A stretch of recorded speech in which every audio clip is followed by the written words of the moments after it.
Okay, here we have a reaction turbine. The way it is shown is something like this, where there is ingoing water is having larger diameter continuously decreases. So this particular part is known as scroll casing or volute chamber. The turbine blades or runner is at the center.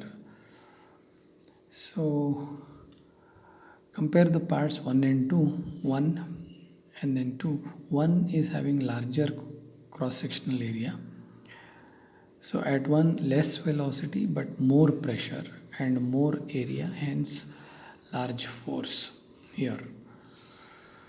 At 2 you got a large velocity but obviously reduced pressure on lesser area, and then because of lesser area and then lesser cross sectional area, force will be reduced drastically, and hence leads to the difference of force.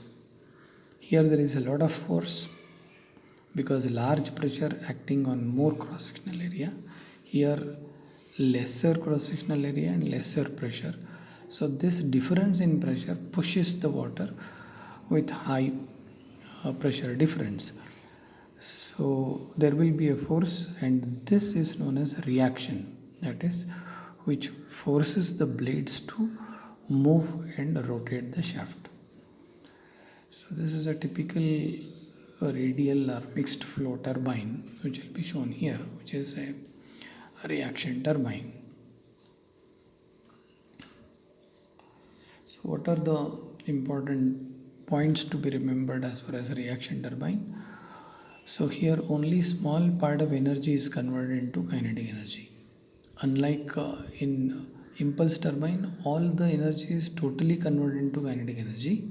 Here it is only small part is converted into kinetic energy. Remaining large part of energy is in the form of pressure only. Next, as water flows through the scroll casing, the pressure energy is converted gradually to kinetic energy.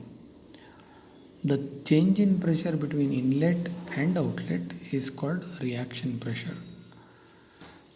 So here you have seen that here there is a large pressure, here there is a small pressure. The pressure difference is, or the force difference is known as reaction pressure.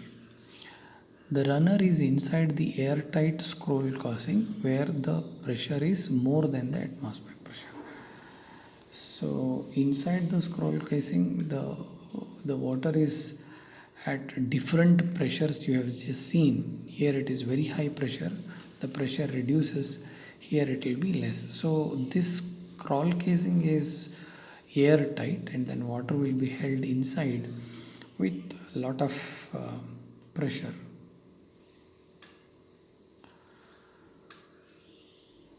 Okay, next is classification based on the direction of main flow. Now here, if you go to the classification, we have done with impulse and reaction turbines already. Now we are dealing with this set, which is the based on direction of main flow.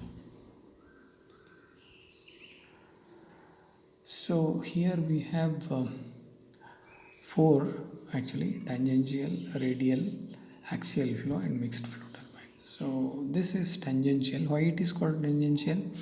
The direction of the jet is tangential to the circle of rotation. You can just see here